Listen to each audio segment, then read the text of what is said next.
لله نحمده ونستعينه ونستغفره ونؤمن به ونتوكل عليه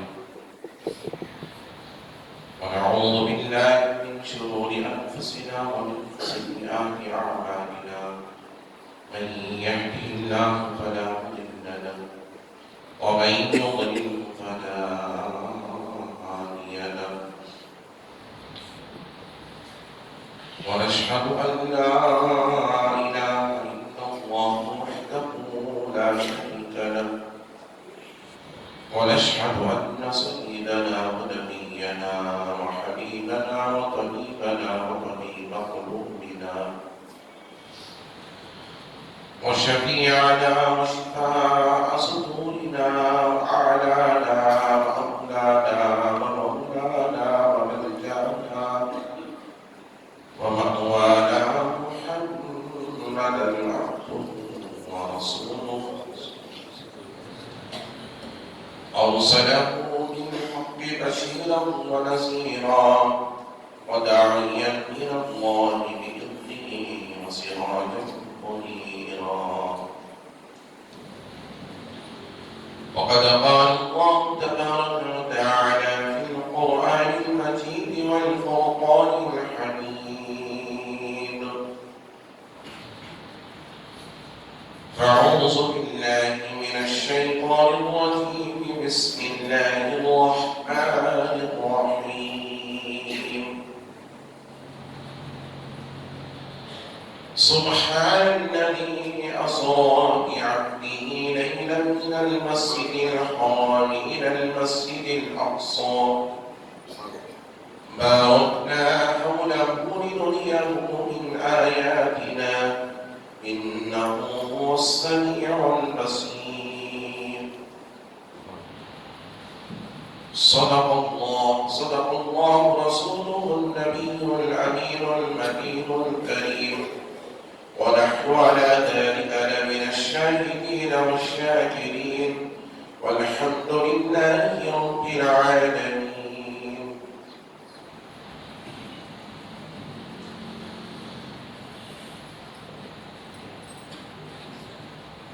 من علينا ربنا إصبع صالحنا أيده بأيده أيدنا بأحمد أرسله مبشرا أرسله ممجدا صلوا عليه دائما صلوا عليه سرمدا اللهم صل وسلم صلاة كاملة وسلم صلاة دائمة. شب اسرا کے دولہا بدایت درود شب اسرا کے دولہا بدایت درود نوشہ بزم جنت پہ لاکھوں سلام.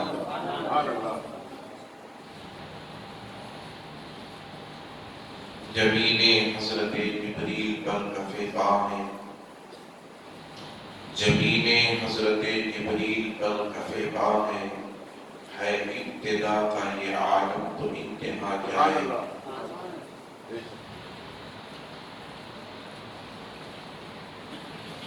وہ ہر عالم کی رحمت ہے کسی عالم میں رہ جاتے.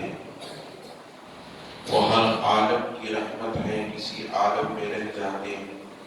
یہ ان کی مہربانی ہے کہ یہ عالم پسند آئے.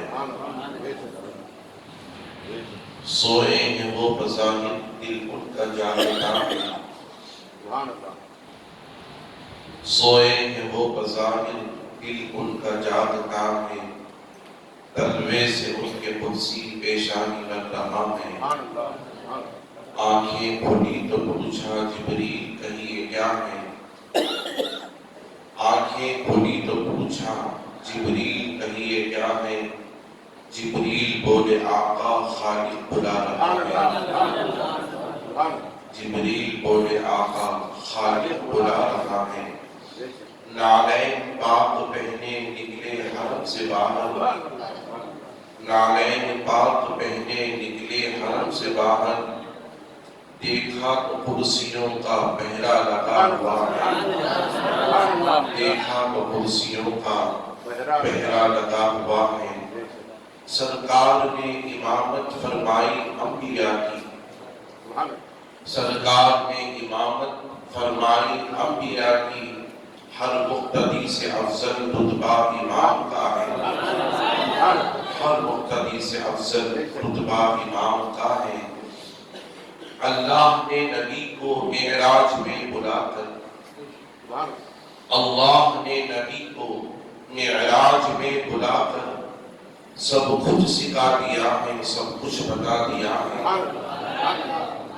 اللہ نے نبی کو معراج میں بلا کر سب کچھ سکھا دیا ہے، سب کچھ بتا دیا ہے۔ اللہ سب کا خالق، سرکار سب کے مالک۔ اللہ سب کا خالق، سرکار سب کے مالک۔ خالق نے مصطفیٰ کو مالک بنا دیا، خالق نے مصطفیٰ کو مالک بنا دیا ہے۔ اللہ سب کا خالق، سرکار سب کے مالک۔ خالق نے مصطفیٰ کو مالک بنا دیا ہے۔ اجمل کسی بشر نے طاقت کہاں کی سمجھے، اجمل کسی بشر نے طاقت کہاں کی سمجھے۔ محبوب اور محب میں راز و نیاز کیا ہے، محبوب اور محب میں راز و نیاز کیا ہے۔ سوئے ہیں وہ بظاہر، دل ان کا جاگتا ہے، تلوے سے ان کے قدسی پیشانی بن رہا ہے۔ شب اسرا کے دولہا پہ دائم درود، نو شب قصب جنت پہ لاکھوں سلام۔ عزیزان محترم، معزز سامعین کرام، نوجوان ساتھیوں، عزیز بچوں، السلام علیکم ورحمۃ اللہ وبرکاتہ۔ خطبے کے بعد میں نے اس مقدس آیت مبارکہ کی تلاوت کا شرف حاصل کیا ہے۔ اسے اپنا موضوع سخن بنانے سے قبل آئین اور آپ میں کر سب سے پہلے خراج مکین سراج الصالحین علی العارفین اور رحمت للعالمین مکے کے سردار، مدنی کے تاجدار، دائر حلیمہ کے پیارے، بے سہاروں کے سہارے، نبی محترم، رسول مقرب، نور مجسم، آفتاب رسالت، ماہتاب نبوت، کونین کی زینت، غم گسار امت، صاحب جود و عطا، ہم غریبوں کے آقا و مولا، حضور سید عالم احمد مجتبی جناب محمد رسول اللہ صلی اللہ تعالی علیہ وسلم کی مقدس ذات بابرکات کی بارگاہ میں عقیدتاً محبتاً تحفتاً ہدیہ درود شریف کا نذرانہ پیش فرمائیں۔ پڑھیں اللہم صلی علی سیدنا محمد وعلی آل سیدنا محمد وبارک وسلم۔ صلاۃ و سلام علیکہ یا رسول اللہ۔ نبی اور آل نبی کی بارگاہ میں ایک مرتبہ محبت انداز میں صلی اللہ علیہ نبی الامی وآلہ صلی اللہ علیہ وسلم، صلاۃ و سلام علیکہ یا نبی اللہ۔ رسول اور آل رسول کی بارگاہ میں ایک مرتبہ بآواز بلند اللہم صلی علی سیدنا محمد معدن الجود والکرم وعلی آلہ الکرام واصحابہ الکرام اجمعین وبارک وسلم عبدا لی خمسۃ اطفی بہا حد الوباء الحاکمہ المصطفى والمرتضى وابناهما والفاطمہ وسلم یا الہی کل صعب بحرمت سید الابرار سید۔ اللہ تبارک و تعالی عز و جل کا بے پایاں فضل و کرم ہے، جس نے ہمیں اور آپ اس کے پیارے حبیب دانا نبی صلی اللہ علیہ وسلم کی امت پہ پیدا فرمایا۔ لاکھوں کروڑوں درود و سلام اس کے آخری پیارے رسول علیہ السلام کی مقدس ذات بابرکات پر، جن کی خاطر اللہ رب العزت نے تمام کائنات کا وجود بخشا۔ عزیزان محترم، ماہ رجب کے آخری ایام ہمارے اور آپ کے درمیان سے گزر رہے ہیں۔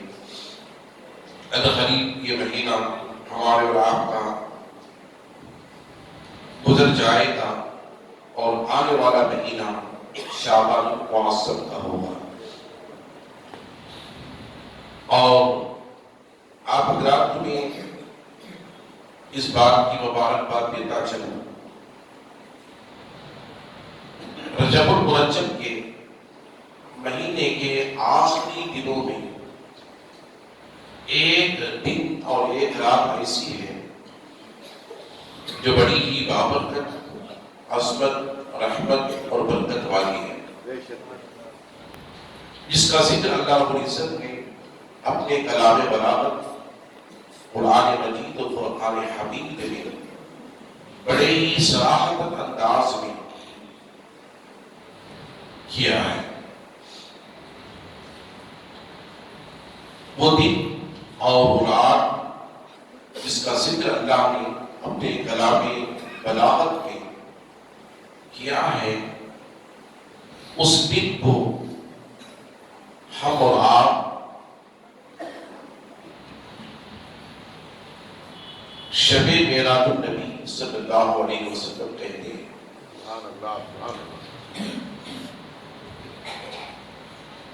اور یہ شب معراج کی حقیقت کیا ہے، اس کے رموز کیا ہے؟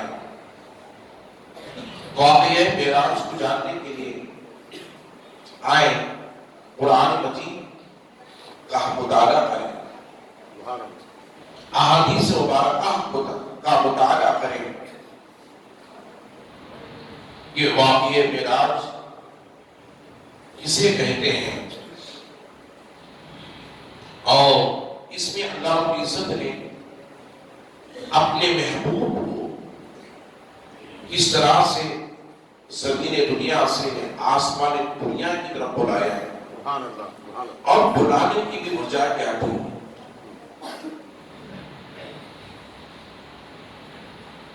26 رجب المرجب کا دن اور 27 شب کی رات نبوت کے 12ویں سال مکہ المکرمہ کی سرزمین پر اعلان نبوت کے 12ویں سال مکہ المکرمہ کی سرزمین پر ایک ایسا واقعہ رونما ہوا جس واقعے کو معراج النبی کہا جاتا ہے۔ اور اس بات کو یاد رکھیں، واقعہ معراج آقا علیہ السلام کا ایک عظیم معجزہ ہے، ایک بہت بڑا معجزہ، اور یہ معجزہ اللہ رب العزت کے عطا کردہ آقا علیہ السلام کو معجزات میں سے دوسرا معجزہ ہے۔ پہلا معجزہ اللہ کے نبی صلی اللہ علیہ وسلم کو اللہ نے تو عطا فرمایا، اور وہ سب سے بڑا معجزہ قرآن مجید ہے۔ سب سے بڑا معجزہ حضور کا کیا ہے؟ قرآن مجید ہے، قرآن پاک ہے۔ اور یہ آقا علیہ السلام کے معجزات میں سے علماء نے لکھا ہے، ویسے تو آقا علیہ السلام کے 12,000 معجزات ہیں، 12,000 معجزات علماء نے، محدثین نے صرف لکھا ہے، جتنا ان کو یاد تھے وہ لکھے، مگر اور بھی بہت سے کئی ایسے معجزات ہیں جسے نہیں لکھا گیا، ان میں سے جو لکھے گئے ہیں وہ 12,000 ہیں۔ ان 12,000 معجزات میں سے سب سے بڑا جو معجزہ ہے وہ قرآن مجید ہے، اللہ کی مقدس کتاب جسے ہم اور آپ قرآن پاک کہتے ہیں۔ اور حضور کا دوسرا معجزہ آقا علیہ السلام کا وہ واقعہ معراج ہے۔ حضور کے بڑے معجزات میں سے سب سے بڑا معجزہ قرآن پاک، اور دوسرا بڑا معجزہ واقعہ معراج، شب معراج النبی صلی اللہ علیہ وسلم ہے۔ بڑی توجہ سے سنیں، اللہ کے نبی صلی اللہ علیہ وسلم نے اعلان نبوت فرما کر مکہ المکرمہ میں 12 سال گزر چکے تھے۔ آقا علیہ السلام کے سر اقدس میں درد تھا، حضور مغموم تھے، غمزدہ تھے۔ ایک واقعہ معراج ہونے کی حکمت میں آپ حضرات کو بتانا چاہوں، حضور غمزدہ تھے اور سر میں درد تھا۔ اللہ کے نبی علیہ السلام اپنی تجازات میں ہیں، مولا کائنات مولا علی شیر خدا قدم اللہ تعالی وجہ الکریم کے بہن کے گھر، جن کا حضرت ام ہانی ہے، ام ہانی کے گھر رات میں آرام فرما رہے تھے، رات میں آرام فرما رہے تھے۔ ایک روایت میں آتا ہے کہ اللہ کے نبی علیہ السلام کو واقعہ معراج پیش آنے کی وجہ یہ تھی کہ حضور مخموم تھے، غمزدہ تھے۔ حضور غمزدہ کیوں تھے، مخموم کیوں تھے؟ اس کی وجہ یہ تھی کہ اس سال دو بڑے صادق واقعات پیش آئے۔ ایک واقعہ حضرت سیدہ خدیجہ الکبریٰ رضی اللہ تعالی عنہا کا وصال ہو چکا تھا، جن کے پیٹ سے سیدہ کائنات سیدہ فاطمہ الزہرا رضی اللہ تعالی عنہا دنیا میں تشریف لائے تھے۔ حضرت سیدہ سکینہ، سیدہ زینب، حضرت سیدہ رقیہ، یہ خدیجہ الکبریٰ کی شہزادیاں آقا علیہ السلام کی بارگاہ سے،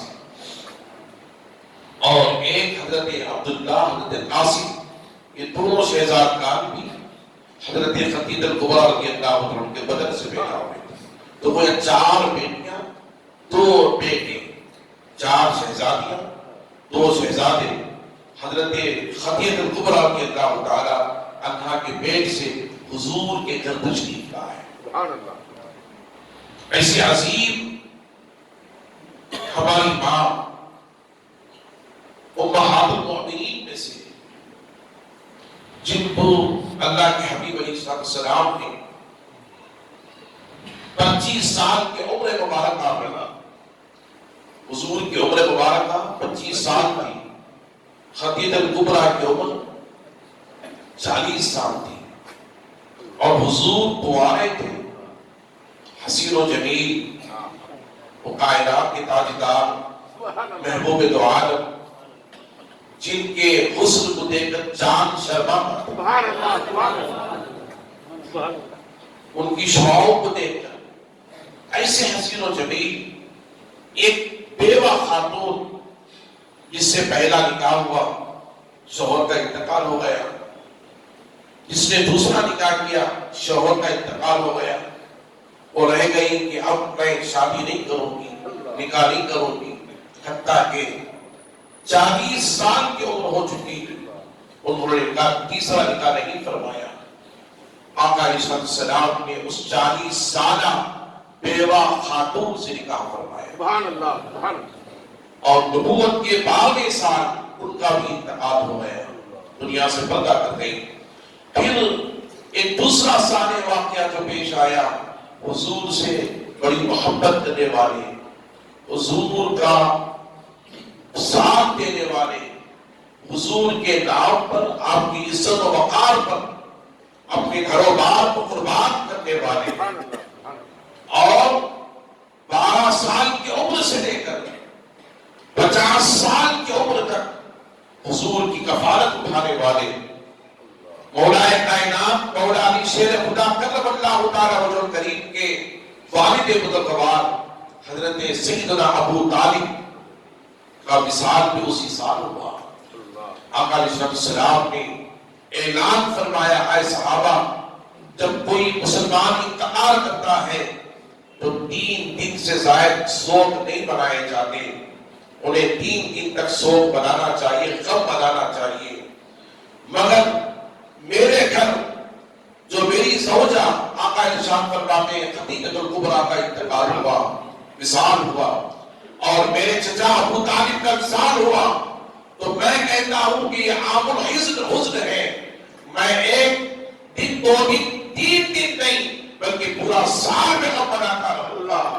آپ اندازہ کریں، ساری دنیا کے لوگوں کے لیے ایک قانون ہے، ایک ضابطہ ہے، مگر جس گھر میں مصطفیٰ جان رحمت کے ابو طالب دنیا سے وصال کر جائیں، سارے مسلمانوں کے قیامت تک آنے والے مسلمانوں کی ماں خدیجہ الکبریٰ سلام اللہ علیہا انتقال کر جائے، وصال کر جائے تو اللہ کے حبیب علیہ السلام کے گھر کے ضابطے الگ ہوتے ہیں۔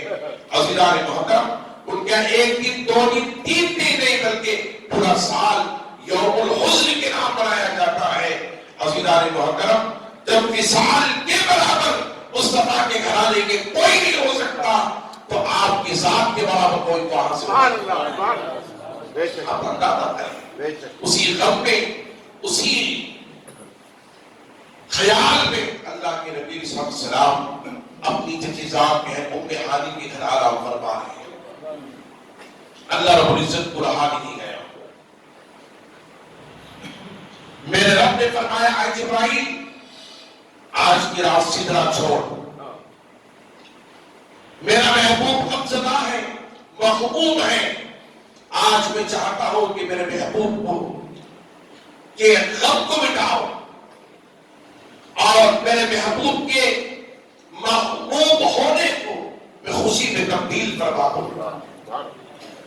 آج میرے محبوب کو میں اپنی بارگاہ میں بلاؤں، زمین دنیا سے آسمان دنیا کی طرف میں لے کر آؤں، پھر کعبہ کی منزل پر میں پہنچاؤں، پھر وہاں سے میں اپنی بارگاہ میں بلاؤں، پھر میں اپنا دیدار بالمشافہ میرے محبوب کو کراؤں اور میرا محبوب میرے چہرے کو دیکھتا ہے اور میں میرے محبوب کی چہرے کو دیکھتا ہوں۔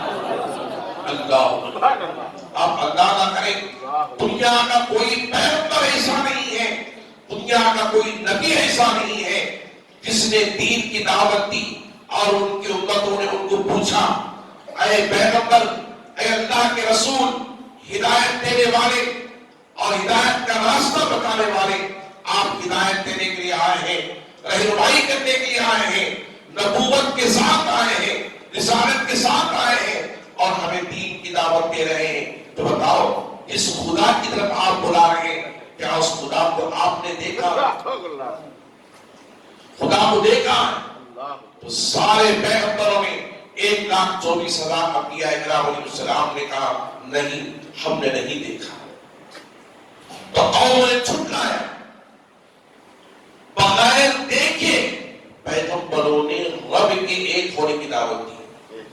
رب کو کسی پیغمبر نے نہیں دیکھا، کسی رسول نے نہیں دیکھا، اور ایک رسول ایسے ہیں، ایک پیغمبر ایسے ہیں، ایک عظیم المرتبت اللہ کے محبوب ایسے ہیں جن کو صحابہ نے کہا، یا رسول اللہ، اب پچھلے نبیوں کے امتوں کی طرح نہیں ہے کہ کہتے ہیں آپ خدا کو نہیں دیکھے ہیں تو ہم آپ کو نہیں مانتے، یا رسول اللہ ہماری جانیں آپ کا قربان، ہمارا ایمان ہے آپ، اور یا رسول اللہ ہم پوچھنا چاہتے ہیں، آپ نے خدا کو معراج کی رات دیکھا ہے تو کیسے دیکھا ہے؟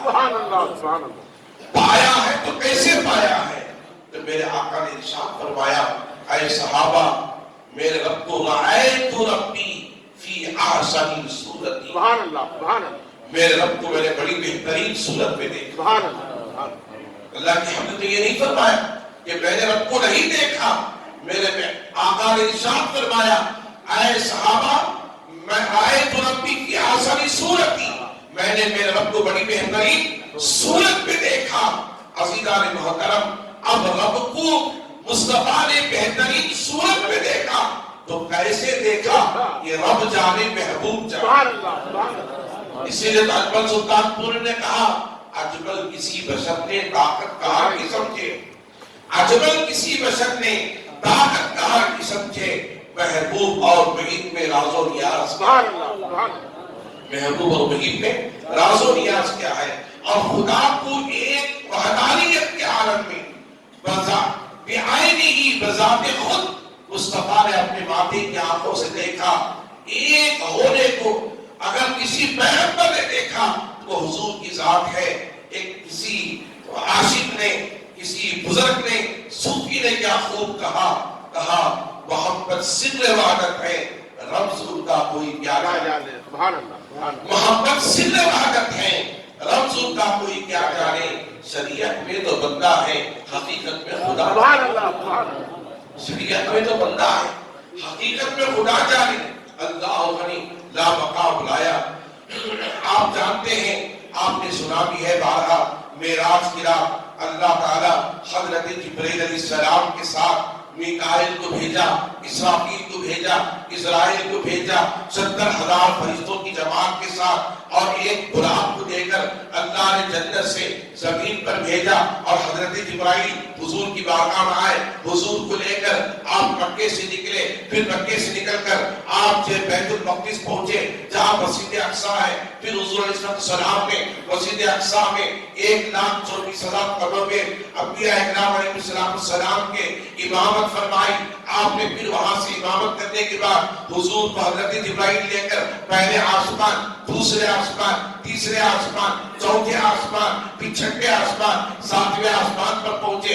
پھر جو ہے 7ویں آسمان کے بعد اپنی بارگاہ جو حضرت جبرائیل کا ٹھکانہ ہے، قیام گاہ ہے، جسے سدرۃ المنتہا کہا جاتا ہے، اس مقام پر حضرت جبرائیل آگے حضور کو لے کر پہنچے۔ پھر وہاں سے آقا علیہ السلام کو کرے تنہا حضرت جبرائیل نے چھوڑا، پھر کہا یا رسول اللہ آپ یہاں سے تنہا جائیں گے، اکیلے جائیں گے رب کے حضور؟ تو حضور نے پوچھا اے جبرائیل تم مجھے مکہ سے لے کر مسجد اقصیٰ تک لائے، پھر مسجد اقصیٰ سے آپ 7ویں آسمان پر لائے، پھر وہاں سے اپنی بارگاہ میں سدرۃ المنتہا لے کر آئے، اور پھر یہاں مجھے تنہا تنہا اکیلے مجھے بھیجنا چاہ رہے ہو، بتاؤ تم میرے ساتھ کیوں آنا نہیں چاہتے؟ تو جبرائیل نے کہا یا رسول اللہ یہ میری آخری منزل ہے، یہاں سے میں آگے نہیں جا سکتا، یا رسول اللہ اب یہاں سے لا مکان کی منزل کی طرف آپ کو بڑھنا ہے۔ آپ علماء سے پوچھیں لا مکان کسے کہتے ہیں اور مکان کسے کہتے ہیں؟ ایک ہے مکان مکی اور ایک ہے مکانیہ، ایک ہے لا مکان۔ عزیزان محترم آپ علماء سے پوچھیں یہ لا مکان ہے کیا چیز؟ آپ کو یہی جواب دیں گے جہاں کوئی مکان ہی نہیں اس جگہ کو لا مکان کہتے ہیں۔ جہاں کوئی مکان ہی نہیں اس جگہ کو لا مکان کہتے ہیں۔ جبرائیل کا مکان ہے، اسی لیے اسے سدرۃ المنتہا کہا گیا، سدرۃ المنتہا کہا گیا۔ میں سدرۃ المنتہا کی تفصیل میں آج جانا نہیں چاہتا، کسی اور موقع میں بتاؤں گا۔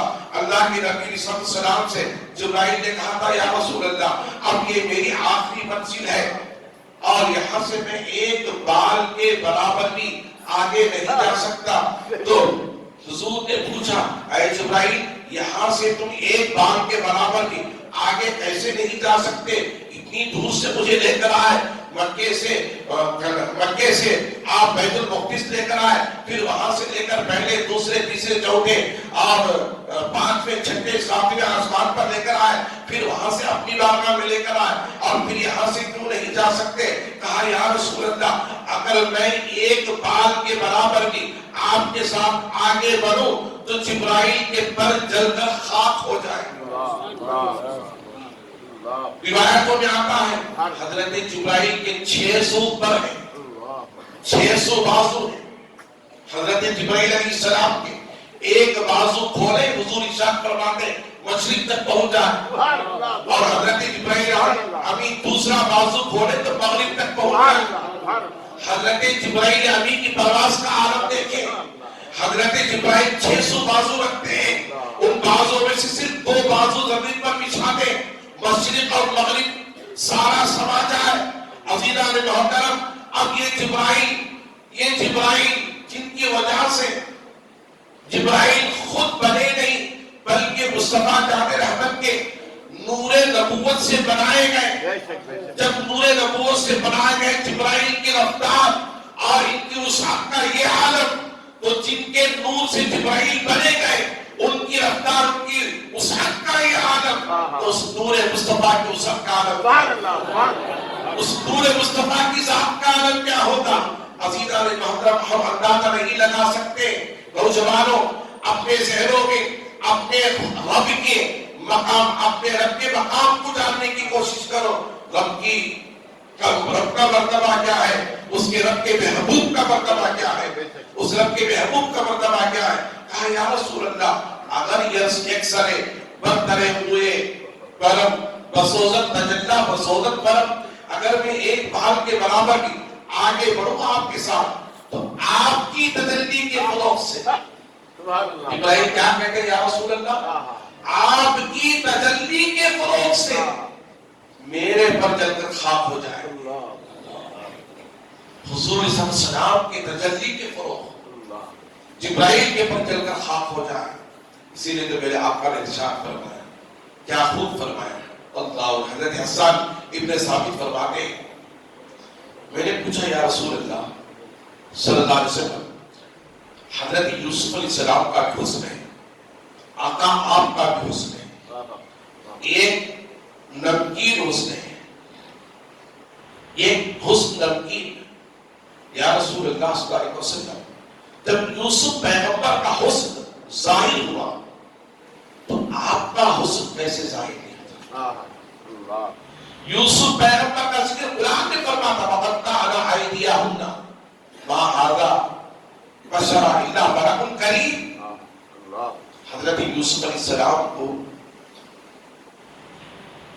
کتابوں سے قرآن مجید میں آتا ہے, زلیخا نے جب یوسف علیہ السلام سے محبت کیا اور محل کی خاتون تھی, شادی شدہ تھی, یوسف علیہ السلام کے حسن کو دیکھ کر, یوسف علیہ السلام کی خوبیوں کو دیکھ کر زلیخا فریفتہ ہو گئی, چاہنے لگ گئی, پیچھے پیچھے دوڑتی تھی. یوسف علیہ السلام بچ کر کے بھاگا کرتے تھے محل سے, جس کا ذکر قرآن میں بھی آیا. وہ پیغمبر تھے, اللہ کے نبی تھے. عزیزان محترم, یہ برائی کو مٹانے کے لیے آئے تھے. وہ کیسے برائی کر سکتے تھے؟ وہ تو خود پاک تھے, پاک کرنے کے لیے آئے تھے. اللہ کا نبی پاک ہوتا ہے, پیغمبر صاف ہوتا ہے, گندگی کو صاف کرنے کے لیے آتا ہے. عزیزان محترم, جب زلیخا کو مصر کی بڑی بڑی عورتوں نے دیکھا, مالدار عورتوں نے, وزیروں کی بیویوں نے دیکھا کہ اے زلیخا تجھے کیا ہو چکا ہے, تو تو بادشاہ کی بیوی ہے اور تو بادشاہ کی بیوی ہو کر, مالکہ ہو کر ایک غلام سے تو محبت کر بیٹھی, یہ تجھے کیا ہو چکا ہے؟ تو کہنے لگی اے عورتوں, تم نے یوسف کو نہیں دیکھا, تم نے یوسف کو نہیں دیکھا ہے. اگر تم دیکھنا چاہو, میں نے بار بار یوسف کو دیکھا ہے, اگر تم دیکھ لیتے یوسف پیغمبر کو تو تمہارا کیا حال ہوتا. آؤ میں تمہیں بتاتی چلو, ایک جھلک میرے یوسف کو دیکھو, ایک جھلک میرے یوسف کو دیکھو. عزیزان محترم, میں آپ کو بتاتا چلو, قرآن مجید میں اللہ تعالیٰ فرماتا ہے, حضرت زلیخا نے کہا اے عورتوں آؤ. کوئی معمولی عورتیں نہیں تھی, بڑی بڑی مالے تجار عورتیں تھی, مصر کی معزز گھرانوں کی عورتیں تھی, اور ان کو حضرت زلیخا نے اپنے محل میں بلایا. بلانے کے بعد کہا, سب میں کھڑا کر دیا, ان کے ہاتھوں میں ایک ایک پھل دے دیا, ایک ایک چھری دے دی, جس کا ذکر قرآن مجید میں ہے, اور چھری دے کر کے کہا میں یوسف پیغمبر کو بلاتی ہوں, میں یوسف کو بلاتی ہوں, وہ آئیں گے, آ کر کے گزر جائیں گے, تو جیسے ہی وہ آئیں اپنے دھڑوں کو کاٹنا شروع کرو. میں نہیں کہہ رہا, قرآن کہہ رہا ہے, اللہ کا کلام کہہ رہا ہے, آپ اللہ نہ کریں. عزیزان محترم, اللہ کے نبی علیہ السلام کو بلا ہے, اللہ کے نبی حضرت یوسف علیہ السلام کو زلیخا نے دعوت دی. یوسف علیہ السلام تشریف لائے, مصر کی عورتوں کے ہاتھوں میں پھل تھے اور ایک ایک چھری تھی. جیسے یوسف علیہ السلام آئے, آنے کے بعد ایک لمحہ کے لیے نہیں کھڑے ہوئے, آئے گزر گئے, آئے ایک جھلک گزر گئے, ایک جھلک یوسف پیغمبر کے حسن کو مصر کی عورتوں نے دیکھا, جس کا ذکر قرآن میں آتا ہے. وَقَدْ عَلَىٰ أَيْدِيَهُنَّ مَا هَذَا بَشَرٌ إِلَّا مَلَكٌ كَرِيمٌ. زلیخا نے کہا اے عورتوں, جب یوسف آئے تو تم اپنے دھڑوں کو کاٹنا شروع کرو. یوسف علیہ السلام آئے, چھلک گزر گئے, عورتوں نے دھڑوں کو کاٹنا شروع کیا, پھل کٹ گئے, پھر ان کی انگلیاں بھی کٹ گئی, ان کی انگلیاں بھی کٹ گئی, پھر ان کی انگلیوں سے خون بہنا شروع ہوا. حضرت یوسف آئے, چلے گئے. زلیخا نے کہا اے مصر کی عورتوں, اے معزز گھرانوں کی خواتین, میں نے تمہیں پھل کاٹنے کے لیے کہا تھا, تم نے انگلیاں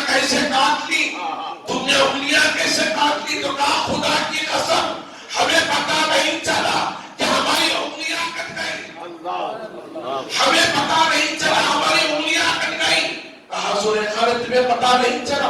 ہاں نہیں پتا چلا۔ پھر کیا ہوا؟ تو کہا جیسے یوسف آئے خدا کی قسم ہم نے یوسف کو دیکھا تو ہم وہ کوئی دنیا کا کوئی انسان نہیں ہے، مَعَاذَ بَشَرَ إِلَّا مَلَكٌ كَرِيمٌ، وہ دنیا کا انسان نہیں ہو سکتا، بشر نہیں ہو سکتا، اللہ کی قسم کا کوئی خدا کا فرشتہ ہو سکتا ہے۔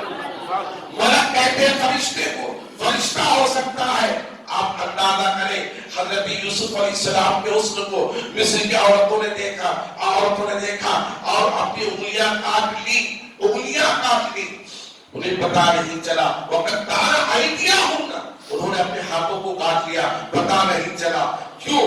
حسن یوسف پہ گم ہو چکی تھی، حسن یوسف پہ گم ہو چکی تھی۔ صحابہ نے کہا یا رسول اللہ یوسف علیہ السلام کا حسن ظاہر ہوا، آپ کا حسن ظاہر نہیں ہوا، اس کی وجہ کیا ہے؟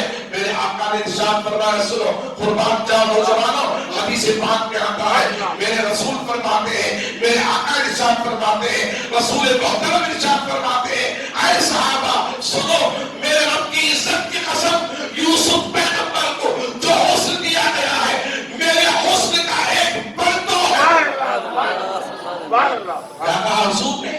میرے حسن کا ایک ذرہ حصہ ہے، میری خوبصورتی کا ایک ذرہ حصہ ہے، میرے نور کا ایک ذرہ ہے جو یوسف پیغمبر کو دیا گیا، میرے حسن کا ایک پردہ ہے، اور میرے حسن کو اللہ نے جب تم پر ظاہر کیا تو میرے حسن کو اللہ نے 70,000 پردوں میں چھپا کر ظاہر کیا۔ کہتے سبحان اللہ، آپ اٹھا کر کہتے سبحان اللہ، اللہ غنی۔ تبھی تو صحابہ نے کہا یا رسول اللہ حسن یوسف پہ کبھی مصر میں انگشت ذرا، حسن یوسف پہ کبھی مصر میں انگشت ذرا۔ امام عشق و محبت اعلیٰ حضرت نے کہا، صحابہ نے کہا یا رسول اللہ حسن یوسف پہ کبھی مصر میں انگشت ذرا، سب کٹاتے ہیں تیرے نام پہ بردار عرب، سب کٹاتے ہیں تیرے نام پہ بردار عرب۔ عزیزان محترم، آقا علیہ الصلوۃ والسلام کو جب صحابہ نے پوچھا یا رسول اللہ کے حبیب نے کہا میرے حسن کو اللہ نے 70,000 پردوں میں چھپا کر رکھا ہے، اگر میرے حسن کو ڈائریکٹ تم پر ظاہر کر دیتا کہ تم داغ ڈالا اور تم میری بارگاہ میں کھڑے نہ ہو، مجھ سے کلام نہ کرتے، مجھ سے مصافحہ نہ کرتے، میرے ہاتھوں کو بوسہ نہ دیتے، میرے پیروں کو نہ چھوتے، میرے وضو کے قطرات کو لے کر تم نہ پیتے اور اپنے سروں کو نہ لگاتے۔ عزیزان محترم، آپ اندازہ کریں یہ حضور صلی اللہ علیہ وسلم کی ذات مقدسہ ہے، 70,000 پردوں میں حضور کے حسن کو چھپا کر اللہ نے ظاہر کروایا۔ 70,000 پردوں میں حضور آگے بڑھے، معراج کی رات خدا کی بارگاہ میں پہنچے، جبرائیل کہتے ہیں یا رسول اللہ ایک بال کے برابر بھی میں آگے نہیں جا سکتا۔ اب دیکھیں جبرائیل بھی نور ہے، جبرائیل بھی نور ہے، حضور بھی نور ہے۔ اللہ فرماتا قد جاء من اللہ نور و کتاب مبین، تحقیق جانے والا اللہ کی جانب سے نور، ایک روشن کتاب۔ حضور بھی نور، جبرائیل بھی نور، مگر جبرائیل کہتے ہیں یا رسول اللہ آپ کا حجاب یہاں سے بدلنے والا ہے، تبدیل ہونے والا ہے، اگر میں آپ کے ساتھ پڑھوں تو میرے پر جل کر خاک ہو جائے گا، میرے پر جل کر خاک ہو جائے آپ کی تجلی کی فروغ سے، آپ کی تجلی کی فروغ سے۔ میرے آقا ارشاد فرماتے ہیں جب میں معراج کی رات رب کے حضور پہنچا تو 70,000 حجابات کو میں نے طے کیا۔ بولے کتنے حجابات کو؟ 70,000 حجابات کو میرے آقا ارشاد فرماتے ہیں میں نے طے کیے، اور ہر حجاب کہتے پردے کو، حجاب کسے کہتے ہیں؟ پردے، اور ہر پردہ 50,000 سال کی مسافت کا مقدار تھا۔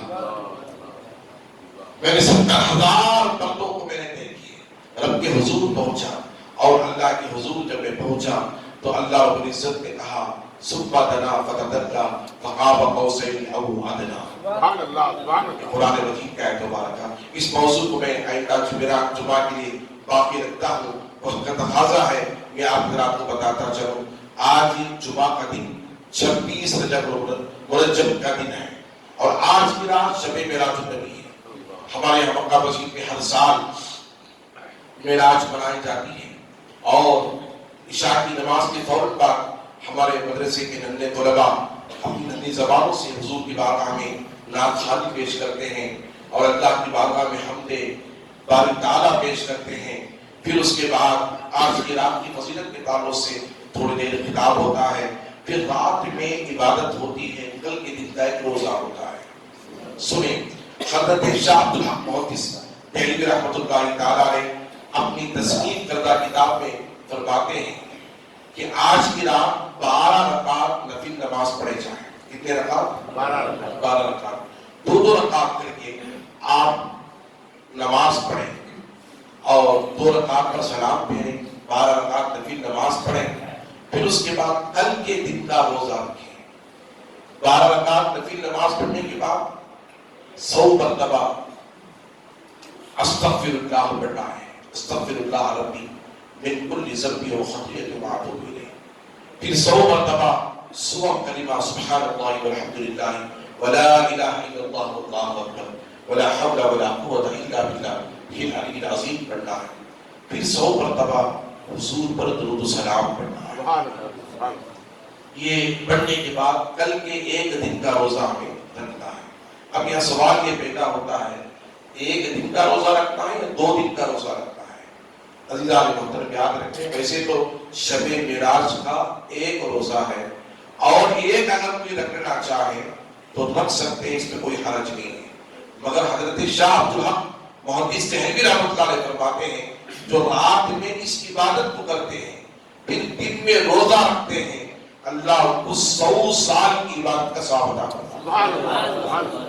بولے کتنے سال؟ 100 سال کی عبادت کا ثواب اللہ تعالیٰ معراج کی رات کی برکت سے ہمیں عطا فرماتا ہے. اللہ تعالیٰ اس کی مغفرت فرما دیتا ہے.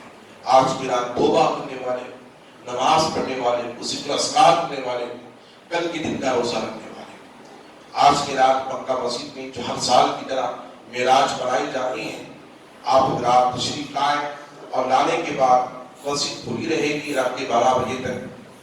زیادہ وقت آپ کا نہیں لیا جائے گا بلکہ عشاء کی نماز کے بعد فوراً 10 ساڑھے 10 بجے تک مجلس کا اختتام ہو جائے گا. آپ حضرات سے گزارش ہے کہ آپ حضرات کثیر تعداد میں اللہ کے گھر تشریف لائیں. شب معراج کو فضیلت, شب معراج کی فضیلت کو حاصل کرنے کی کوشش کریں. اب قرآن مجید میں اللہ تعالیٰ اس کا ذکر فرماتا ہے سبحان الذی اسری, پاک ہے وہ ذات جو لے گئی بعبدی, اپنے خاص الخاص بندے. سبحان الذی اسری بعبدی, پاک ہے وہ ذات جو لے گئی اپنے خاص الخاص بندے. لیلم, رات کے تھوڑے سے حصے, سبحان اللہ, من المسجد الحرام الى المسجد الاقصى, مکۃ المکرمہ سے لے کر بیت المقدس تک. بارکنا حولہ لنریہ من آیاتنا, تاکہ دکھائیں اپنے محبوب کو رب کی مقدس نشانیاں. انہ هو السمیع البصیر, بے شک وہی سننے اور دیکھنے والا ہے. یہ ذکر اللہ رب العزت نے معراج کا قرآن پاک کے 15ویں پارے کی پہلی آیت مبارکہ میں اس طرح سے کیا ہے. پھر وہاں سے رب نے اپنی بارگاہ میں جو بلایا اس کا ذکر بھی قرآن مجید میں اللہ رب العزت نے فرمایا ہے. انشاءاللہ تعالیٰ آپ حضرات اس کے تعلق سے سوال کریں گے. یہ جملہ کہہ کر کے میں آپ آج کی رات یہ تعلق سے آپ حضرات کو دعوت دینے کی کوشش کرو. معراج النبی, یاد رکھیں معراج یہ کتنے حروفوں پر مشتمل ہے؟ نیم عین را الف جیم, یہ 5 حروفوں پر مشتمل ہے. معراج لفظ سے جملہ کتنے حروفوں پر مشتمل ہے؟ بولے کتنے حروفوں پر ہے؟ 5. اب بہت سے لوگوں کے اشکالات ہیں اہل سنت کے علاوہ. یاد رکھیں اہل سنت کے صحابہ سے لے کر آج تک جو اہل سنت کے اکابرین ہیں, بزرگان دین ہیں, اہل سنت جماعت ہے, اس کے علاوہ آج کی رات کی معراج کو کوئی جسمانی معراج نہیں کہتا. کوئی جسمانی معراج نہیں کہتا، روحانی معراج کہتے ہیں، اور لوگ اسے کیا کہتے ہیں؟ روحانی معراج کہتے ہیں۔ عزیزان محترم، میرا رب کہتا ہے اگر روحانی معراج ہوتی تو عبد کا لفظ استعمال نہ فرماتے۔ سبحان اللہ، سبحان اللہ، عبد کہتے ہیں بندے، سبحان اللہ، قرآن میں عبد کہتے ہیں بندے۔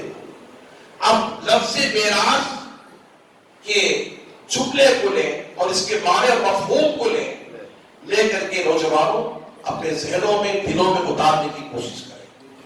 لفظ معراج یہ بتا رہا ہے، میم، عین، را، الف، جیم۔ آپ سننا چاہیں گے؟ ضرور ضرور، بولے سننا چاہیں گے؟ لفظ معراج کسے کہتے ہیں؟ ہاتھ اٹھا کر کے بتائیں۔ سبحان اللہ، اللہ ایک ہاتھوں کو سلام کرے۔ آمین۔ سنیں لفظ معراج کسے کہتے ہیں، اس کے معنی کو سمجھیں۔ معراج لفظ میم سے کسے معراج ہوئی؟ محمد عربی کو سبحان اللہ، سبحان اللہ، کہتے سبحان اللہ، بچل کر کہتے سبحان اللہ۔ میم سے محمد صلی اللہ علیہ وسلم، معراج کسی بھی محمد عربی کو معراج ہوئی، بے شک بے شک، اور محمد عربی کو معراج کہاں ہوئی؟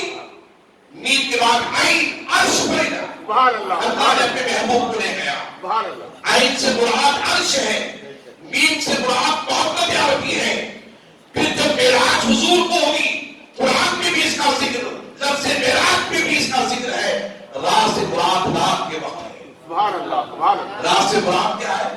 رات کے وقت ہے۔ لیلا من المسجد الحرام، اللہ نے لیل کا رات کے وقت کا، تو رات سے مراد رات کے وقت ہے۔ پھر اس کے بعد علیف ہے، اللہ کے رسول کس سے ملنے کے لیے گئے؟